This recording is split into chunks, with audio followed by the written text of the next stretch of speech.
এই দৃশ্য কোনো ব্যক্তির পাপ থেকে নিজেকে পরিশুদ্ধ করতে নয়। গ্রাম বাংলার সংস্কৃতিতে অনেককেই দেখা যায় কোনো অন্যায় কাজ করার পর অনুতপ্ত হয়ে দুধ দিয়ে গোসল করেন, কিন্তু ঝিনাইদহের কোলা গ্রামে ঘটেছে এক ব্যতিক্রম ঘটনা। স্ত্রীর প্রতারণায় প্রতিবাদ জানাতে গিয়ে এই কাণ্ড ঘটিয়ে বসেন রাজ্জাক মণ্ডল নামে এক ইজি বাইক চালক, যিনি দ্বিতীয় স্ত্রীর প্রতারণায় মানসিকভাবে ভেঙে পড়ে অদ্ভুত এক প্রতিবাদের পথ বেছে নিয়েছেন।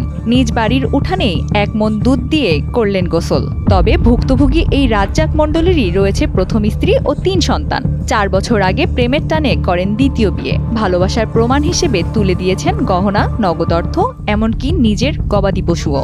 কিন্তু সুখ বেশি দিন টেকেনি। নতুন শর্ত, নতুন চাপ, শেষ পর্যন্ত বিচ্ছেদ। অভিযোগ, স্ত্রী চলে গেছেন সব উপহার আর টাকা নিয়ে। আর সেই কষ্ট ও ক্ষোভ থেকেই এই ব্যতিক্রমী প্রতিবাদ। বুকে ঝুলছিল সাবেক স্ত্রীর ছবি, আর দুধের ধারা বইয়ে দিয়ে কণ্ঠে ভেসে আসছিল কষ্টের গান।